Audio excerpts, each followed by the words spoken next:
My name's Shamil, and I'm a small business owner, and I own a company called Armstrong Audio on Blackwell's Lane in Walthamstow. Primarily, we are a coffee shop, but what we also do is we also repair audio equipment within our coffee shop. So a bit of a concept coffee shop in that regard. But the actual building where the coffee shop is, that was owned by the family. My father has been running a audio repair shop there since 1980, so he's been in business in this area for about 40 years. He decided that he kind of didn't want to retire, but needed to kind of revamp his business. So we decided to keep his audio repair business, target towards more of a niche part of the market, and add a coffee shop to it.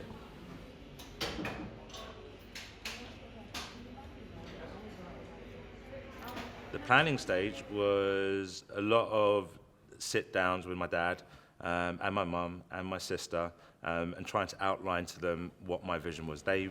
They weren't necessarily from the same thinking. My father's not a coffee drinker. He doesn't really fully appreciate that people are willing to spend £2.70 on a cup of coffee. He did actually recently tell me, guys, I didn't realise people would buy coffee. In the early days, a lot of pushback from my dad. I can easily say it now, there were a lot of arguments. There was a lot of shouting. The idea was that we will carry on the coffee shop, and then see what the repair shop, if it's going to work. We didn't have any idea of how it's going to be, whether the repair shop will be just winding down, but to our surprise, instead of winding down, it went up. Before you take a risk, you've got to assess it, in my mind. Fortunately enough, the actual building where the shop is actually owned by my family. I potentially could have actually opened a coffee shop where I was paying rent, but I did need to reduce the risk of that.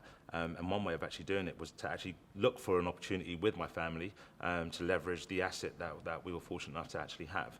The idea of putting them together seemed quite logical. I know for some people it does seem a bit strange. Coffee is a great way of attracting people, introducing them to something new by showing it to them in the shop, and also just getting people talking. When people saw that things can be repaired, and they realized that things that they have got stuck in the attic that they have never seen before, or when they were young, they were used to enjoying the music. Said, if this could be repaired, we can relive our younger days, what our parents used to have in the house.